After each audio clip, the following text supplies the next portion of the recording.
Start कर दूं।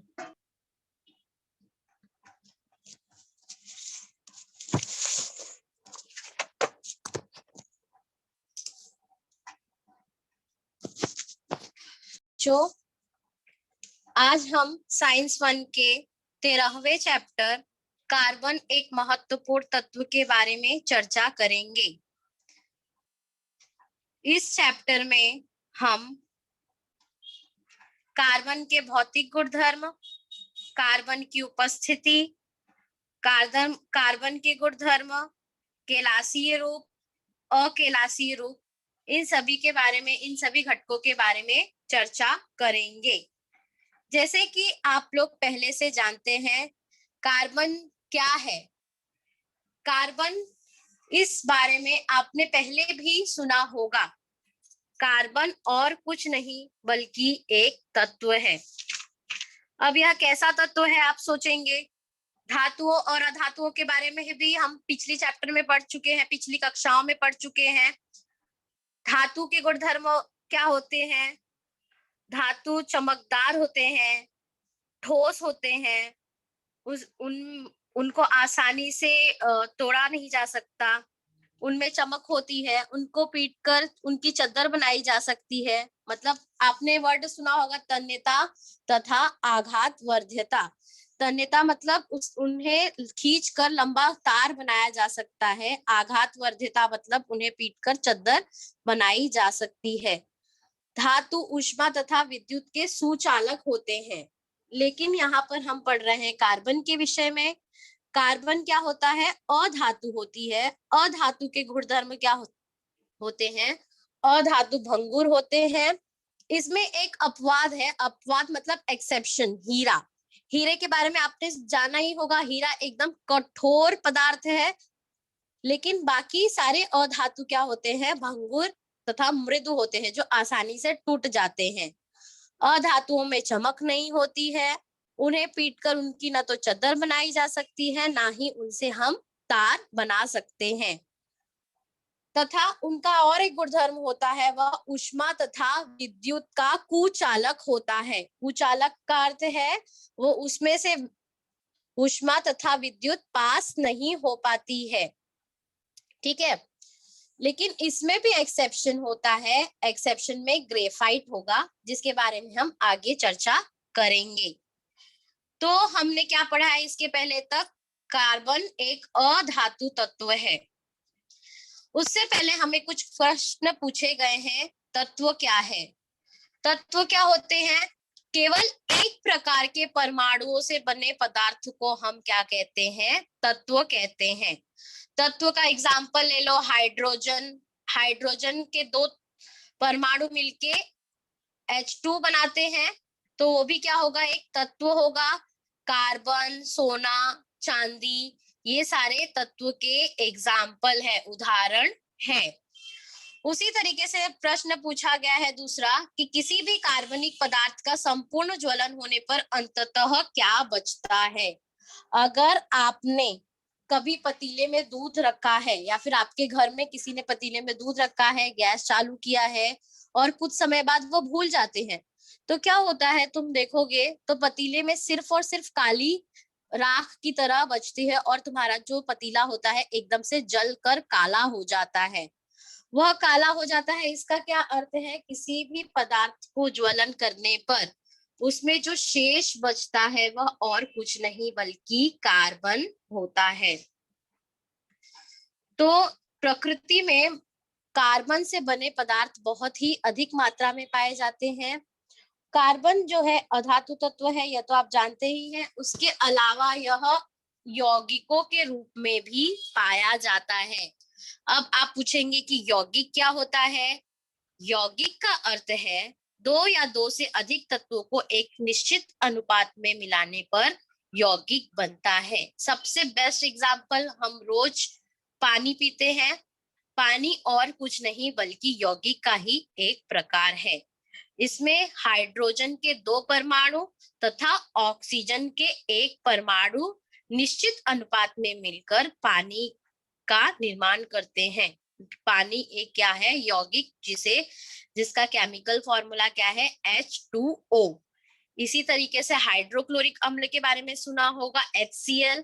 HCl में क्या होता है, हाइड्रोजन का एक परमाणु तथा क्लोरीन के दो, एक ही परमाणु मिलकर क्या करते हैं, HCl की रचना करते हैं, मतलब हाइड्रोक्लोरिक अम्ल की रचना करते हैं।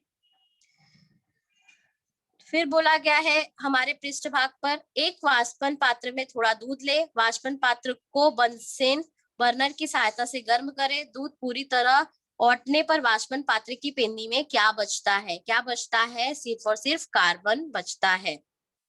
इसी तरीके से और भी कृतियां दी गई है, और कृतियों में क्या दिया गया है कि परख नली में हमें चीनी, ऊन, सूखे पत्ते, बाल, कोई भी बीज, दाल, कागज, प्लास्टिक, इन सब के थोड़े थोड़े नमूने लीजिए और उसको उष्मा दीजिए। उष्मा देने पर क्या तुम ऑब्जर्व करते हो वह तुम्हें लिखना है अपना प्रेक्षण। तो इन सभी को जलाने के बाद जो भी परख नली में बचेगा वह सिर्फ क्या होगा, काला पदार्थ, और वह काला पदार्थ और कुछ नहीं होगा बल्कि कार्बन होगा।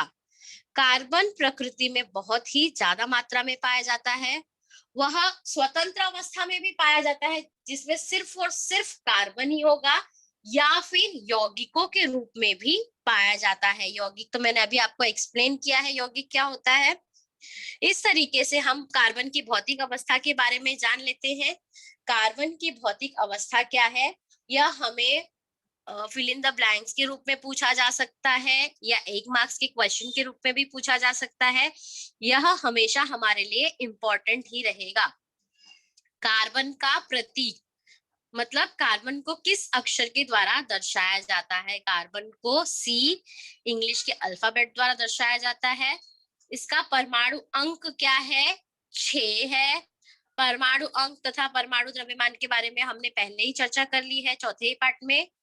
परमाणु द्रव्यमान कितना है, 12। इलेक्ट्रॉनिक संरूपण क्या है, 2,4, मतलब इसके लास्ट शेल में कितने इलेक्ट्रॉन है, 4, या 4 इलेक्ट्रॉन ले भी सकता है, 4 इलेक्ट्रॉन दे भी सकता है, इसलिए इसकी संयोजकता क्या है, 4, और यह एक अधातु तत्व है। ठीक है। फिर उसके बाद में हमें कुछ कृति दी गई है टेक्स्ट बुक में कि हम रोजमर्रा के जीवन में सुबह से लेकर शाम तक कौन कौन सी वस्तुओं का सेवन करते हैं, उन सबको कॉलम बनाकर लिखना है। और कॉलम बनाकर लिखने पर तुम्हें पता चलेगा कि यह अन्न पदार्थ, कपड़े, दवाइयां, ईंधन, लकड़ी की वस्तुएं हैं जिसका महत्वपूर्ण घटक और कुछ नहीं बल्कि कार्बन ही है। उसके बाद हमें वापस से प्रश्न पूछा गया है, यौगिक क्या है, यौगिक कैसे बनते हैं, इसका भी मैंने आपको उत्तर दे दिया है। यौगिक और कुछ नहीं बल्कि 2 या 2 से अधिक तत्वों को एक निश्चित अनुपात में मिलाने पर यौगिक बनता है, उदाहरण के तौर पे पानी। फिर उसके बाद हम चर्चा करेंगे कार्बनिक पदार्थ, कार्बनिक यौगिक किसे कहते हैं और अकार्बनिक यौगिक किसे कहते हैं। जब हम आगे की कक्षाओं में, जैसे 11वीं 12वीं आगे कक्षाओं में जब हम एडमिशन लेंगे साइंस में, तब यह कार्बनिक जो केमिस्ट्री है, यह एक केमिस्ट्री का प्रकार है, और इसमें कार्बनिक मतलब ऑर्गेनिक केमिस्ट्री और कार्बनिक मतलब इनऑर्गेनिक केमिस्ट्री, यह इस तरीके के 2 बुक हमें पढ़नी पड़ेगी। इसकी पूरी ब्रांचेस ही 2 प्रकार के होते हैं। यह केमिस्ट्री अर्थात साइंस की शाखा केमिस्ट्री का ही एक प्रकार हो जाएगा। तो कार्बनिक मतलब होता क्या है, कार्बन से बने पदार्थों को हम कहते हैं कार्बनिक यौगिक, अर्थात वनस्पतियों या प्राणियों से प्रत्यक्ष या अप्रत्यक्ष रूप में पाए जाने वाले यौगिकों को हम कार्बनिक यौगिक कहते हैं। जो लिविंग थिंग या नॉन लिविंग थिंग से कहीं ना कहीं रिलेटेड ही है, प्रत्यक्ष या अप्रत्यक्ष रूप में ऐसे यौगिकों को हम क्या कहते हैं, कार्बनिक यौगिक कहते हैं। प्रकृति में 10 लाख से भी अधिक कार्बनिक यौगिक पाए जाते हैं, जैसे मीथेन हो गया, ग्लूकोज हो गया, फ्रुक्टोज हो गया, ये सब कार्बनिक यौगिकों के उदाहरण हैं। अकार्बनिक यौगिक क्या होगा, अकार्बनिक यौगिक जो खनिजों से प्राप्त होता है, खनिजों से प्राप्त यौगिक को हम क्या कहेंगे, अकार्बनिक यौगिक कहेंगे। उदाहरण के तौर पे नमक, जैसे कि NaCl द्वारा दर्शाया जाता है। ये बात ध्यान रखना, कार्बनिक यौगिक हमेशा मानव क्रिया के द्वारा ही निर्मित होते हैं और अकार्बनिक यौगिक हमेशा प्राकृतिक रूप में पाए जाते हैं।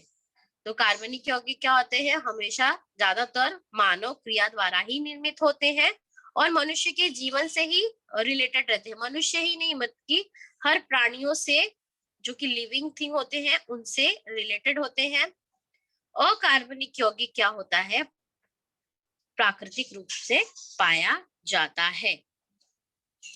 इसके बाद में एक वैज्ञानिक का हमें परिचय दिया गया है।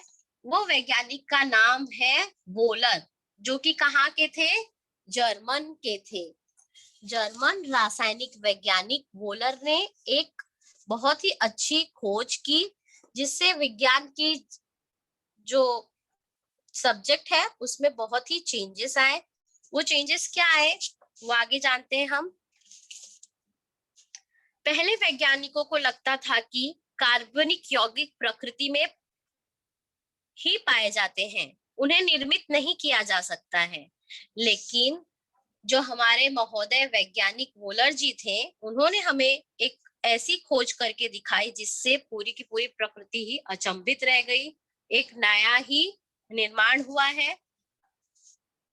उन्होंने बताया कि उन्होंने क्या एक्सपेरिमेंट किया था, अमोनियम साइनेट इस अकार्बनिक यौगिक के द्वारा यूरिया को विश्लेषित किया। अकार्बनिक यौगिक से कार्बनिक यौगिक यूरिया का निर्माण किया। पहले वैज्ञानिकों को लगता था कि कार्बनिक यौगिक सिर्फ प्रकृति में ही पाए जाते हैं, उन्हें बनाया नहीं जा सकता, मनुष्य, वनस्पति, जीव जंतु से ही पाया जा सकता है। लेकिन वोलर वैज्ञानिक ने अमोनियम साइनेट को अकार्बनिक यौगिक से कार्बनिक यौगिक यूरिया बनाया था। इन सभी यौगिकों में एक बात हमें पता हुई कि क्या उसमें कार्बन एक प्रमुख तत्व था। तो हमें क्वेश्चन क्या पूछा जा सकता है कि किस वैज्ञानिक ने अकार्बनिक यौगिक से कार्बनिक यौगिक का निर्माण किया। तो उनका नाम लिखेंगे हम, वैज्ञानिक वोलर ने। फिर ऐसा क्वेश्चन पूछा जा सकता है कि किस अकार्बनिक यौगिक का इस्तेमाल किया था। तो हम लिखेंगे अमोनियम साइनेट का उपयोग किया था। नेक्स्ट क्वेश्चन पूछा जा सकता है कि कौन से कार्बनिक यौगिक का निर्माण किया था। तो कौन से कार्बनिक यौगिक का निर्माण किया था, यूरिया का निर्माण किया था। उसके बाद हम नेक्स्ट पढ़ेंगे कार्बन की उपस्थिति। कार्बन की उपस्थिति मतलब कार्बन किस किस जगह पर पाया जा सकता है। लैटिन भाषा में कार्बो का अर्थ होता है कोयला। इससे कार्बन यह नाम इस तत्व को दिया गया। इसका अर्थ क्या है, कोयले के आधार पर ही कार्बन का नामकरण किया गया है। लैटिन भाषा हमारे विज्ञान में बहुत ही ज्यादा यूज होती है, लैटिन और ग्रीक लैंग्वेज। तो लैटिन भाषा में कोयले को कार्बो कहा जाता है, इससे कार्बन यह नाम इस तत्व को दिया गया था। प्रकृति में कार्बन स्वतंत्र तथा यौगिकों के रूप में पाया जाता है। स्वतंत्र अवस्था में सिर्फ किस किस में पाया जाता है, हीरे और ग्रेफाइट में पाया जाता है। हीरे और ग्रेफाइट में पूरा का पूरा कार्बन होता है। इसके अलावा यह यौगिकों के रूप में भी पाया जाता है। यौगिक मतलब दो या दो से अधिक पदार्थ निश्चित अनुपात में मिलकर जिसमें बनाया जाए, जिसमें कार्बन के अलावा भी और तत्व हो सकते हैं। For example carbon dioxide. Carbon dioxide का केमिकल स्वरूप क्या होता है, CO2। तो उसमें कार्बन का एक तत्व और ऑक्सीजन के दो तत्व मिलकर कार्बन डाइऑक्साइड का निर्माण करते हैं। फिर उसके बाद में कार्बोनेट के उदाहरण, कैल्शियम कार्बोनेट, संगमरमर, कैलामाइन। दूसरा टाइप है जीवाश्म ईंधन। जीवाश्म ईंधन में क्या क्या आ सकता है, पत्थर का कोयला, पेट्रोलियम, प्राकृतिक गैस। ये सारे ईंधन तो हमने देखे ही हैं यूज में, आज day by day to day life में भी इनका इस्तेमाल किया जाता है। फिर खाने के पदार्थों में कहाँ कहाँ पाया जाता है? कार्बनिक पोषक पदार्थ, कार्बोस पदार्थ, प्रोटीन, वसायुक्त पदार्थ। कार्बोस पदार्थ मतलब जिसमें कार्बोस पाया जाता है, जैसे कि चावल, गेहूं। प्रोटीन किस में पाया जाता है? दालों में। वसायुक्त पदार्थ तेलों में। उसके अलावा चौथा है प्राकृतिक धागे। प्राकृतिक धागों में क्या क्या आ जाएगा? रुई, ऊन, रेशम। ठीक है, तो ये इन सारी चीजों में कार्बन की उपस्थिति होती है। तो इनसे हमें क्या समझ में आता है? कार्बन जो है वह स्वतंत्र अवस्था में भी पाया जा सकता है और यौगिकों के रूप में भी पाया जा सकता है। अब कार्बन के गुणधर्म, इसके बारे में हम चर्चा करेंगे। तो कार्बन के गुणधर्म में सबसे पहले है कार्बन की अपरूपता। अपरूपता का क्या अर्थ है? प्रकृति में कुछ तत्व एक से अधिक रूपों में पाए जाते हैं। इनमें रासायनिक गुणधर्म तो समान होते हैं, परंतु इनके भौतिक गुणधर्म भिन्न होते हैं। तत्वों के इस गुणधर्म को अपरूपता कहते हैं। मतलब क्या होगा? वो तत्व जो होंगे उनके रासायनिक गुणधर्म समान होंगे, मतलब प्रक्रिया जो भी केमिकल रिएक्शन जो होगा वह समान होगा, लेकिन उसके भौतिक गुणधर्म अलग अलग होंगे। भौतिक भौतिक गुणधर्म मतलब उनका गलनांक, क्वथनांक, दिखने में वो अलग दिखेंगे। तो ये सब होती है भौतिक अवस्थाएं। मतलब वो दिखने में कैसा है, वो दिखने में अलग अलग दिखेंगे, लेकिन जब केमिकल रिएक्शन करेंगे तो वो एक जैसे ही होंगे। तो इसे हम कहते हैं कार्बन की अपरूपता। मतलब फिर से एक बार डेफिनेशन रीड कर रही हूँ। प्रकृति में कुछ तत्व एक से अधिक रूपों में पाए जाते हैं। इनके रासायनिक गुणधर्म तो समान होते हैं, परंतु इनके भौतिक गुणधर्म अलग अलग होते हैं। तो तत्वों के इस गुणधर्म को और कुछ नहीं बल्कि अपरूपता कहा जाता है। कार्बन की तरह सल्फर, फास्फोरस तत्व भी अपरूपता ही दर्शाते हैं। तो कार्बन ही नहीं है जो अपरूपता का गुणधर्म दर्शाता है, बल्कि इसके अलावा सल्फर और फास्फोरस भी जो है वह अपरूपता को दर्शाते हैं। अब इसमें मैंने नीचे कुछ एग्जाम्पल दिया है, जैसे कि हीरा, ग्रेफाइट, फुलरिन। फुलरिन नाम तुम्हारे लिए नया है। इसके अलावा डायमंड और ग्रेफाइट के बारे में तो आप जानते हो। शूट मतलब कोयले का जो रहता है एकदम वो। तो कार्बन जो है वह डायमंड, ग्रेफाइट और फुलरिन के रूप में भी पाया जाता है। तो इसमें हम पहले इसके भी दो टाइप पढ़ लेंगे, केलासीय रूप और अकेलासीय रूप। केलासीय रूप क्या होता है? केलासीय रूप में परमाणु की रचना नियमित तथा निश्चित होती है। मतलब वह एक सीक्वेंस में बैठेंगे, एक नियम से बैठेंगे वो लोग, ऐसे ही नहीं रैंडमली कहीं पर भी बैठ जाए। तो उसमें जो कार्बन के जो परमाणु है वो एक के बाद एक बराबर ऑर्डर में सीक्वेंस में ही बैठेंगे, जैसी उनकी रचना होगी। उसके अलावा इसका गलनांक तथा क्वथनांक भी उच्च होता है। गलनांक मतलब जिस टेम्परेचर पर, जिस तापमान पर वह द्रव अवस्था में कन्वर्ट होता है। क्वथनांक मतलब जिस अवस्था में वह, जैसे ही द्रव से वह गैसीय अवस्था में चेंज होना शुरू होता है, उसकी भौतिक अवस्था गलनांक और क्वथनांक जो है वह उच्च होता है। मतलब बहुत ही ऊंचे टेम्परेचर पर यह द्रवीय अवस्था में तथा बहुत ही ऊंचे टेम्परेचर पर यह द्रव अवस्था से गैसीय अवस्था में चेंज होता है। तो इसके तीन प्रकार का अध्ययन करने वाले हैं केलासीय रूप के। पहला है हीरा, दूसरा है ग्रेफाइट, तीसरा है फुलरिन। तो हीरे के बारे में तो बहुत ही अच्छा गाना भी है देवानंद का, आप लोगों ने सुना ही होगा। तो हीरा कहाँ कहाँ पाया जाता है? हीरा जो है, भारत में हीरा प्रमुख रूप से गोवलकोंडा और पन्ना। गोवलकोंडा कहाँ पर आता है? कर्नाटक में। और पन्ना कहाँ आता है? मध्य प्रदेश में पाया जाता है। और यह सिर्फ भारत में नहीं बल्कि दूसरे जगहों पर भी पाया जाता है। भारत की तरह दक्षिण Africa, Brazil, Belgium, Russia, America, इन देशों में भी हीरा पाया जाता है। हीरा हीरे का गुणधर्म क्या है, इसका अध्ययन करेंगे। हीरा एक रत्न के रूप में यूज किया जाता है। इसमें पहले इसकी रचना देख लेते हैं। इसकी रचना में अगर आप देखोगे तो पहले की ऊपर की ओर एक कार्बन है, उसके बाद उसके नीचे 3 कार्बन है।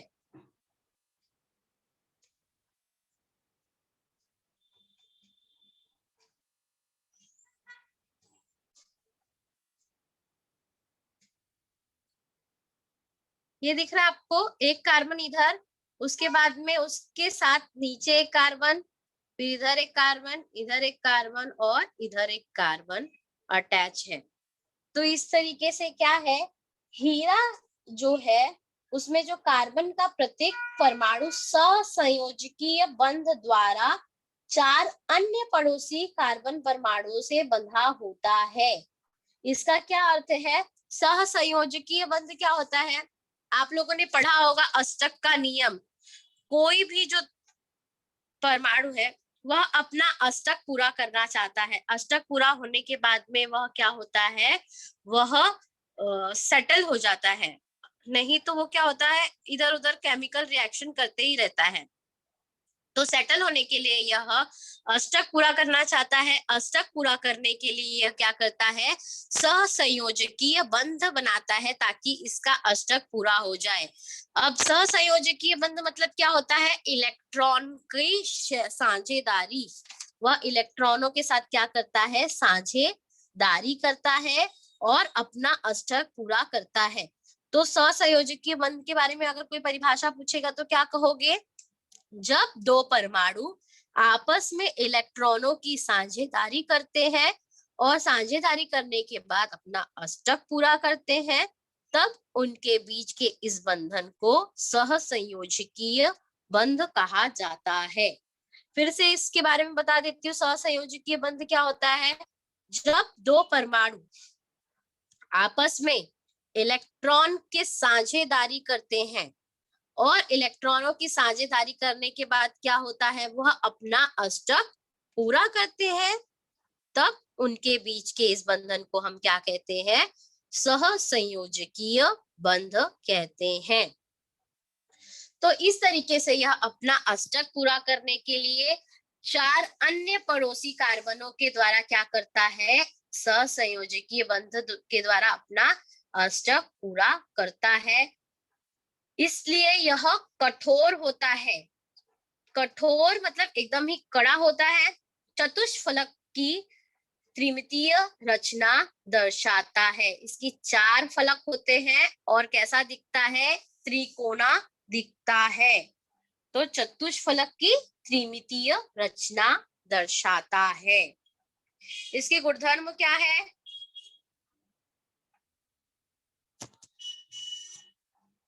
एक मिनट।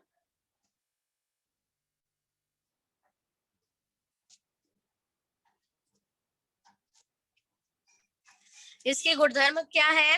हीरा एक पारदर्शी रत्न है। पारदर्शी रत्न मतलब उसके एक साइड से दूसरे साइड तक हम देख सकते हैं। रत्न मतलब गहना। तो हीरा एक पारदर्शी रत्न है। यह रासायनिक रूप से कार्बन का रूप है। हीरे में प्रत्येक परमाणु 4 अन्य कार्बन परमाणु के साथ सहसंयोजकीय बंध द्वारा जुड़ा रहता है। कार्बन परमाणु के बाहरी कक्ष में उपस्थित सभी चारों इलेक्ट्रॉन सहसंयोजकीय बंध में भाग ले सकते हैं और एक भी इलेक्ट्रॉन स्वतंत्र रूप में नहीं पाया जाता है। स्वतंत्र रूप में न होने के कारण ही यह कठोर होता है, इसलिए इसके इलेक्ट्रॉन एक जगह से दूसरी जगह तक भागते नहीं है और एक जगह से दूसरी जगह तक न जाने की वजह से ही यह क्या होता है, विद्युत का कुचालक होता है। मतलब इसमें से इलेक्ट्रिसिटी पास नहीं हो सकती है। तो इसके गुणधर्म में हमने क्या पढ़ा, हीरा एक पारदर्शी तत्व है। यह रासायनिक रूप से कार्बन का ही प्रकार है। हीरे में प्रत्येक कार्बन परमाणु 4 अन्य कार्बन परमाणुओं के साथ सह संयोजकीय बंध द्वारा जुड़ा हुआ होता है। कार्बन के परमाणु के बाहरी कक्ष में सभी 4 इलेक्ट्रॉन क्या होते हैं, सह संयोजकीय बंध द्वारा जुड़े हुए होते हैं। सहसंयोजकीय बंध द्वारा जुड़े होने के कारण क्या होता है, इसमें एक भी इलेक्ट्रॉन फ्री अवस्था में नहीं होता है, जिसके द्वारा क्या होता है, वह इलेक्ट्रिसिटी का संवहन, विद्युत धारा का संवहन नहीं करता है। हमारे टेक्स्ट बुक में दिया गया है, तेजस्वी तथा शुद्ध हीरा यह प्राकृतिक पदार्थों में सबसे कठोर पदार्थ है। हीरे की घनता कितनी होती है, 3.5 ग्राम पर सेंटीमीटर क्यूब है। गलनांक इसका क्या है, द्रव्य अवस्था में कब कन्वर्ट होता है, 3500 डिग्री सेंटीग्रेड पर। ऑक्सीजन की उपस्थिति में अगर कहीं पर हीरा है, उसके साथ में ऑक्सीजन है और उस हीरे को 800 डिग्री सेंटीग्रेड पर अगर गर्म करे तो वो कार्बन डाइऑक्साइड गैस मुक्त होती है। इस प्रक्रिया में सिवाय कार्बन डाइऑक्साइड के अन्य कोई उत्पाद नहीं बचता है। कभी किसी भी विलेख में हीरा नहीं घुलता, मतलब विलेख मतलब किसी भी चीज में हीरे को हम घोल नहीं सकते। अम्ल और क्षार का भी इस पर कोई प्रभाव नहीं पड़ता। अम्ल और क्षारकों के बारे में तो आप जानते ही होंगे। अम्ल जो होता है एकदम खट्टा होता है, क्षार का टेस्ट जो होता है हमारे जीभ को एकदम कटु कर देता है, कड़वा कर देता है। तो इन सारे चीजों का भी इस पर कोई प्रभाव नहीं पड़ता। हीरे में मुक्त इलेक्ट्रॉन न होने की वजह से यह क्या होता है, विद्युत धारा का कुचालक होता है। अब इसका उपयोग क्या होगा, इसके गुणधर्म के आधार पर ही उपयोग डिसाइड होता है। गुणधर्म क्या है, यह बहुत ही कठोर पदार्थ है। कठोर पदार्थ के कारण ही कांच तथा चट्टानों में छिद्र करने के लिए हीरे के उपकरणों का उपयोग किया जाता है। अलंकारों में भी हीरे का उपयोग किया जाता है। अलंकार मतलब गहने बनाने के लिए। हीरे के बुरादे का उपयोग दूसरे हीरे का चमक लाने के लिए भी किया जाता है। जो हीरे के कुछ बुरादे बच जाते हैं, उसका क्या उपयोग किया जाता है, दूसरे पदार्थ में चमक लाने के लिए इसका उपयोग किया जाता है। आंखों की शल्य चिकित्सा करने वाले उपकरणों में भी हीरे का उपयोग किया जाता है। शल्य चिकित्सा मतलब ऑपरेशन से रिलेटेड, तो आंखों के ऑपरेशन से रिलेटेड सामान में जो उपकरण यूज किए जाते हैं, उसमें भी किसका उपयोग किया जाता है, हीरे का उपयोग किया जाता है। ग्रेफाइट, ग्रेफाइट आपने ग्रेफाइट तो देखा ही होगा। ग्रेफाइट पेंसिल जो यूज करते हैं, उसमें जो हमारी नोक होती है वो और किसी की नहीं बल्कि ग्रेफाइट से ही बनी हुई होती है। तो यह ग्रेफाइट जो है वह हीरे का कार्बन का दूसरा केलासीय रूप होता है।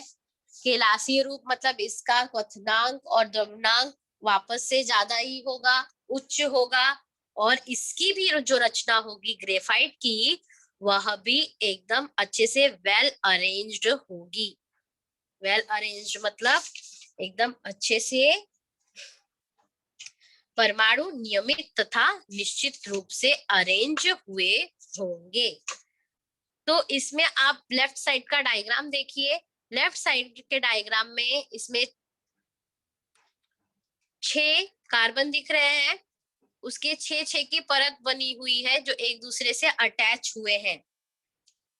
तो प्राकृतिक रूप से जो ग्रेफाइट है, रशिया, न्यूजीलैंड, अमेरिका और भारत में पाया जाता है। इसकी खोज किस वैज्ञानिक ने की थी, निकोलस जैक्स कांटी ने 1975 में ग्रेफाइट की खोज की थी। अगर आप लोगों को फिल इन द ब्लैंक्स में पूछा जाए कि ग्रेफाइट की खोज किसने की है, तो ग्रेफाइट की खोज किसी और ने नहीं बल्कि वैज्ञानिक निकोलस जैक्स कांटी ने की है और कौन से सन में की है? 1795 में। 1795 में इसकी खोज की गई है। इसका सबसे बेस्ट एग्जाम्पल क्या है? इसका उपयोग हम पेंसिल के रूप में, पेंसिल का जो लेड होता है, जो उसकी नोक होती है, उसके रूप में किया जाता है। तो पेंसिल में उपयोग में लाया जाने वाला लेड ग्रेफाइट और मिट्टी से मिलकर बनता है। दो चीजों से मिलकर बनता है, ग्रेफाइट और मिट्टी से मिलकर बनता है।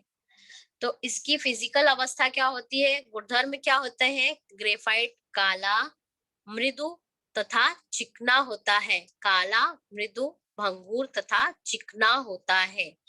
जब तुम पेंसिल को शार्प करते हो तो एकदम चिकनी अवस्था में दिखता है वह।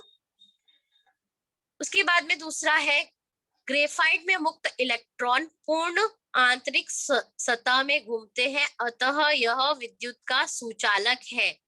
तो हमने पढ़ा था कि अधातु जो होती है, अधातु जो है वह विद्युत की कुचालक है। लेकिन अपवाद के रूप में एक एग्जांपल दिया था मैंने, ग्रेफाइट। ग्रेफाइट भी अधातु है, लेकिन इसमें इलेक्ट्रॉन का संवहन होता है। इलेक्ट्रॉन का संवहन क्यों होता है? क्यों इलेक्ट्रिसिटी का संवहन क्यों होता है? इलेक्ट्रिसिटी का संवहन इसलिए होता है क्योंकि इसमें मुक्त इलेक्ट्रॉन पाए जाते हैं जो एक जगह से दूसरी जगह तक घूमते हैं, इसलिए यह विद्युत का सुचालक होता है।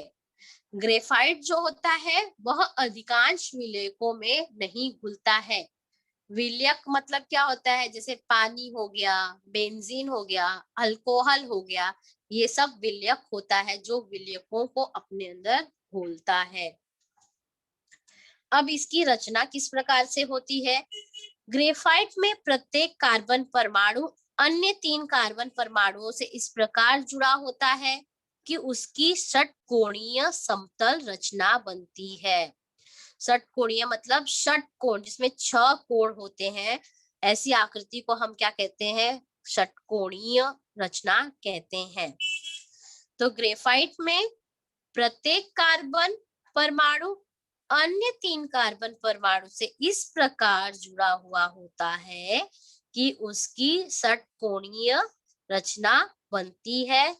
ग्रेफाइट परत दर परत होता है, एक परत के बाद दूसरी परत, दूसरी परत के बाद तीसरी परत, इस तरीके से होता है। ग्रेफाइट का कैलाश कई परतों का या परमाणुओं के स्तरों का होता है। दाब डालने पर ग्रेफाइट की परतें एक दूसरे पर फिसलती है। ग्रेफाइट की एक परत को हम ग्राफीन के द्वारा भी दर्शाते हैं, ग्राफीन कहते हैं। तो इसकी रचना किस प्रकार होगी? इसके प्रत्येक अणु अन्य 3, प्रत्येक कार्बन का एक परमाणु अन्य 3 कार्बन परमाणु से जुड़ा होता है और इस प्रकार जुड़ा होता है कि इसकी षटकोणीय रचना होती है और यह परत दर परत, एक के ऊपर एक परत, एक के ऊपर एक परत, इस तरीके से होता है। और अगर इसमें दबाव डालेंगे तो वह परतें फिसलती हैं और इसे और कुछ नहीं बल्कि ग्राफीन कहा जाता है। अब इसके गुणधर्म के बारे में फिर से एक बार पढ़ लेते हैं। ग्रेफाइट का गुणधर्म क्या है? प्राकृतिक रूप में पाया जाने वाला ग्रेफाइट काला, मृदु, भंगूर तथा चिकना होता है। ग्रेफाइट में दूसरा गुणधर्म, ग्रेफाइट में मुक्त इलेक्ट्रॉन आंतरिक सतह में घूमते हैं, इसलिए यह विद्युत का सुचालक होता है। इससे कागज पर लिखा जा सकता है। पेंसिल के द्वारा तो हम लिखते ही हैं, बचपन में तो लिखते ही थे, पहली से चौथी कक्षा तक, और अभी भी डायग्राम वगैरह बनाने के लिए, टेबल बनाने के लिए भी पेंसिल का उपयोग किया ही जाता है। ग्रेफाइट का घनत्व 1.9 से 2.3 ग्राम पर सेंटीमीटर क्यूब है। ग्रेफाइट अधिकांश विलयकों में नहीं घुलता है। अब ग्रेफाइट का उपयोग, इसका उपयोग क्या है? ग्रेफाइट का उपयोग स्नेहक के रूप में किया जाता है। अब आप पूछेंगे स्नेहक क्या होता है? स्नेहक मतलब किसी भी चीज को चिकना बनाने के लिए।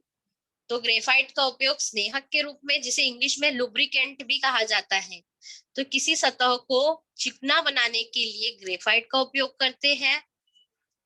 फिर दूसरा एग्जाम्पल है, कार्बन इलेक्ट्रोड बनाने में ग्रेफाइट का उपयोग करते हैं। हम लोगों ने बैटरी चैप्टर पढ़ा था, उसमें कार्बन का इलेक्ट्रोड होता है, तो कार्बन का इलेक्ट्रोड बनाने के लिए भी किसका उपयोग किया जाता है? ग्रेफाइट का उपयोग किया जाता है। लिखने की पेंसिल में भी ग्रेफाइट का उपयोग किया जाता है। रंग और पॉलिश में भी ग्रेफाइट का उपयोग किया जाता है। अत्यधिक प्रकाश देने वाले आर्क लैंप में भी ग्रेफाइट का उपयोग किया जाता है। तो इस तरीके से ग्रेफाइट के उपयोग हमने पढ़ लिए। अब इसके तीसरे रूप के बारे में पढ़ेंगे। तीसरा अपरूप क्या है? फुलरिन। फुलरिन जो है वह नया कार्बन का अपरूप है, जिसकी बहुत सारी खोज चल रही है। इसके बारे में बहुत सारे लोगों ने, जिन्होंने भी खोज की है, उन सबको नोबेल पुरस्कार के द्वारा सम्मानित किया गया है। फुलरिन यह कार्बन का अपरूप प्रकृति में बहुत ही कम अनुपात में पाया जाता है। अब फुलरिन पाया कहाँ जाता है? फुलरिन काजल में, तारों के बीच की जगहों में, बादलों में तथा भूगर्भ की रचना होते समय बीच की जगहों में पाया जाता है। जब भूगर्भ बनते हैं तो उसकी रचना होते समय वहां पर भी फुलरिन पाया जाता है। बकमिंस्टर फुलरिन C60, जिसको C60 के द्वारा दर्शाया जाता है, इसमें कार्बन के 60 परमाणु होते हैं। यह फुलरिन का पहला उदाहरण है। फुलरिन की खोज किसके द्वारा की गई थी? रिचर्ड बकमिंस्टर फुलर नामक वास्तुशास्त्री द्वारा बताई गई गोलाकार गुंबज की रचना के आधार पर कार्बन के इस अपरूप का नाम फुलरिन रखा गया था। तो मतलब क्या था? जिस वैज्ञानिक ने इसकी खोज की थी सबसे पहले, उनको ही सम्मानित करने के लिए, उनको सम्मान देने के लिए ही इस कार्बन के अपरूप का नाम क्या दिया गया है? फुलरिन दिया गया है। और इसकी खोज किसने की थी? रिचर्ड बकमिंस्टर ने की थी इसकी खोज। अगर आपको फिल इन द ब्लैंक्स में पूछा जाएगा कि फुलरिन की खोज किसने की थी, तो आप क्या लिखेंगे? रिचर्ड बकमिंस्टर फुलर नामक वास्तुशास्त्री ने ही इसकी खोज की थी। अगर इसको आप देखेंगे तो यह कहीं पर षटभुज है और कहीं पर पंचभुज है। तो ये कहीं पर 6 कार्बन एटम है, कहीं पर 5 कार्बन एटम है। और हेक्सागन, जिसको इंग्लिश में कहते हैं, जिसकी 6 भुजाएं होती है हेक्सागन, जिसकी 5 भुजाएं हैं उसको पेंटागन कहा गया है। तो यहाँ पर यह जो बकी बॉल है वो किससे मिलकर बना हुआ है? 6 भुजाओं तथा 5 भुजाओं से मिलकर बना हुआ है। यह कार्बन एटम है। जो गोल गोल दर्शाया गया वो और कुछ नहीं बल्कि कार्बन के अणु है। और वह किसके द्वारा दर्शाया गया है? Covalent bond. कोवालेंट बॉन्ड मतलब कोवालेंट बॉन्ड के द्वारा दर्शाए गए हैं। और उसके बाद में और क्या दिया गया है इसमें? C60 फुलरिन के कार्बनिक अपरूप खोज के कारण वर्ष 1996 में रसायन विज्ञान का नोबेल पुरस्कार हेरोल्ड क्रोटो, रॉबर्ट कर्ल तथा रिचर्ड स्मॉली को प्रदान किया गया। और इसके अलावा और भी बहुत सारे फुलरिन के उदाहरण की खोज की गई। C60, C70, C76, C82 और C86 यह फुलरिन के भी कुछ उदाहरण हैं। और यह अणु प्रकृति में थोड़ी मात्रा में काजल में पाए जाते हैं। अब इनके गुणधर्म क्या है? फुलरिन के अणु बकीबॉल, बकी ट्यूब्स के रूप में पाए जाते हैं। फुलरिन के एक अणु में लगभग 30 से 900 कार्बन के परमाणु होते हैं। फुलरिन कार्बनिक विलयकों में घुलनशील होते हैं। उदाहरण कार्बन डाइसल्फाइड और क्लोरोबेंजीन। मतलब यह विलयकों में घुलनशील होते हैं। बाकी जो हमने 2 देखे तो वह घुलनशील नहीं होते हैं, न डायमंड न ग्रेफाइट ज्यादातर विलेयकों में घुलनशील नहीं होते, कुछ कुछ ही होते हैं जिसमें वो घुलनशील होते हैं। अब इसका उपयोग क्या है, फुलरीन का उपयोग भी हमें जानना है। फुलरीन का उपयोग क्या है? फुलरीन को विद्युत रोधी के रूप में उपयोग में लाया जाता है। विद्युत रोधी मतलब जिसमें से विद्युत पास न हो, विद्युत का अवरोधक के रूप में फुलरीन का उपयोग किया जाता है। जल शुद्धिकरण में फुलरीन का उपयोग उत्प्रेरक के रूप में किया जाता है। उत्प्रेरक क्या होता है? उत्प्रेरक का अर्थ है जो रासायनिक प्रतिक्रिया में सहभागी होता है और सहभागी होने के बाद वह उस रासायनिक प्रतिक्रिया की दर को बहुत ही तेजी से बढ़ाता है। तो जल शुद्धिकरण में भी फुलरीन का उपयोग किया जाता है। एक विशिष्ट तापमान पर फुलरीन अतिवाहकता का भी गुणधर्म प्रदर्शित करता है। तो इस तरीके से आज का सेशन हम खत्म करते हैं। रिवीजन करते हैं कि आज हमने क्या क्या पढ़ा है। तो आज हमने कार्बन के बारे में पढ़ा है। उससे पहले हमने प्रीवियस डेफिनेशंस मतलब तत्व क्या है, यौगिक क्या है, इसके बारे में पढ़ा। तत्व क्या होता है? केवल एक प्रकार के परमाणु से बने पदार्थ को हम क्या कहते हैं? तत्व कहते हैं। यौगिक किसे कहते हैं? दो या दो से अधिक तत्वों को एक निश्चित अनुपात में मिलाने पर यौगिक कहते हैं। यौगिक बनता है। उसका बेस्ट एग्जाम्पल था पानी, हाइड्रोक्लोराइक अम्ल। फिर उसके बाद में हमने जाना कार्बन एक अधातु तत्व है। फिर अधातु तत्व के क्या गुणधर्म है ये भी बताया था मैंने। अधातु तत्व के गुणधर्म क्या होते हैं? अधातु भंगुर होते हैं, अधातुओं में चमक नहीं होती, अधातु को पीटकर उनकी चद्दर तथा तार नहीं बनाया जा सकता, जिसे हम तन्यता तथा आघातवर्तीयता का गुणधर्म कहते हैं। यह गुणधर्म उनमें नहीं पाया जाता। अधातु ऊष्मा तथा विद्युत का कुचालक होता है, एक्सेप्शन के रूप में ग्रेफाइट। फिर उसके बाद में कार्बन को सी के द्वारा दर्शाते हैं। उसका परमाणु अंक 6 है, उसका परमाणु द्रव्यमान 12 है, उसका इलेक्ट्रॉनिक संरूपण 2,4 है, उसकी संयोजकता 4 है। वह कैसा तत्व है? अधातु तत्व है। उसके बाद में हमने पढ़ा था कार्बनिक यौगिक किसे कहते हैं? वनस्पति तथा प्राणियों से प्रत्यक्ष या अप्रत्यक्ष रूप में पाए जाने वाले यौगिकों को कार्बनिक यौगिक कहते हैं। फिर उसके बाद पढ़ा था अकार्बनिक यौगिक किसे कहते हैं? खनिजों से पाए जाने वाले यौगिक को अकार्बनिक यौगिक कहते हैं। और क्या जाना था हमने कि डीएनए तथा आरएनए में भी जो अनुवांशिकता का गुणधर्म एक जनरेशन से दूसरे जनरेशन तक पास करते हैं वो किसके द्वारा होता है? गुणसूत्र द्वारा। गुणसूत्र में डीएनए और आरएनए मिलते हैं और इनका भी महत्वपूर्ण तत्व क्या है? कार्बन है। उसके बाद हमने पढ़ा था वैज्ञानिक का परिचय। वैज्ञानिक कौन थे? वो वैज्ञानिक वोलर जी थे, जिनके द्वारा हमें पता चला अकार्बनिक पदार्थों से भी कार्बनिक पदार्थ का निर्माण किया जा सकता है। इसमें उन्होंने अमोनियम साइनेट का उपयोग करके यूरिया को विश्लेषित किया था। फिर उसके बाद में हमने पढ़ा कार्बन की उपस्थिति। कार्बन किस किस जगह पर पाया जाता है? कार्बन स्वतंत्र अवस्था में भी पाया जाता है और भौतिक अवस्था में भी पाया जाता है। स्वतंत्र अवस्था क्या होगी उसकी? हीरे और ग्रेफाइट। और संयुक्त अवस्था क्या होगी? यानी यौगिक के रूप में कैसे पाया जाता है? Carbon dioxide, carbonate, calcium carbonate, संगमरमर, कैलामाइन, जीवाश्म ईंधन, कार्बनिक पोषक पदार्थ, प्राकृतिक धागे, इन सब के रूप में भी पाया जाता है। उसके बाद कार्बन की अपरूपता। ये सारी परिभाषाएं आप एकदम अच्छे से ध्यान में रखना। यह आप लोगों को परिभाषा के रूप में 1 नंबर में भी पूछा जा सकता है और एलॉबरेट करके लिखने के लिए कहा जाएगा तो 2 नंबर में पूछा जा सकता है। अपरूपता का क्या था? कुछ पदार्थ जो होते हैं एक से अधिक रूपों में पाए जाते हैं, इनके रासायनिक गुणधर्म समान होते हैं। ये बात ध्यान रखना, अपरूपता में रासायनिक गुणधर्म समान होते हैं लेकिन भौतिक अवस्थाएं क्या होती है? भिन्न होती है। तो इसके 3 अपरूप के बारे में यहाँ पर हमने अध्ययन किया है, हीरा, ग्रेफाइट और फुलरीन के बारे में।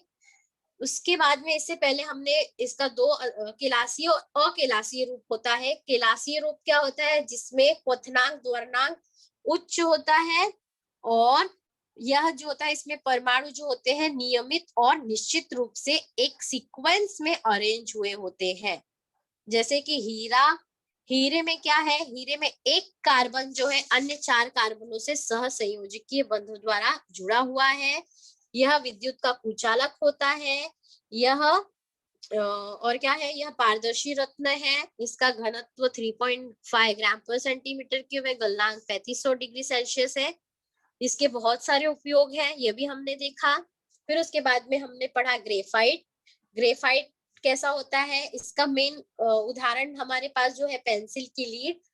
ग्रेफाइट काला, मृदु, भंगुर, चिकना होता है। ग्रेफाइट में इलेक्ट्रॉन इधर उधर घूमते हैं, इसलिए यह विद्युत का सुचालक है। यह एक एग्जाम्पल याद रखना कि यही एक ऐसी अधातु है जो विद्युत का सुचालक है। इसके अलावा सब अधातु विद्युत के कुचालक होते हैं। इसके बाद हमने फुलरिन पढ़ा। फुलरिन के बारे में अभी भी बहुत सारी खोज जारी है। जिसने भी फुलरिन के बारे में सर्च किया है और कुछ हमें बताया है, उसे नोबेल पुरस्कार द्वारा सम्मानित किया गया है। फुलरिन का नाम रिचर्ड बैगमिंस्टर फुलर के नाम पर ही इसे फुलरिन नाम दिया गया है। इसके यूजेस और इसके गुणधर्म के बारे में भी हमने चर्चा की है। तो आज का गृह कार्य आपके लिए ही हीरा एवं ग्रेफाइट में अंतर स्पष्ट कीजिए। ग्रेफाइट विद्युत का सुचालक है। वैज्ञानिक कारण लिखिए। फुलरिन के भौतिक गुणधर्म लिखिए। और आप लोगों में से किसी को कुछ प्रश्न पूछना है तो पूछिए। तो आज का सेशन मैं अपनी तरफ से एंड कर रही हूँ।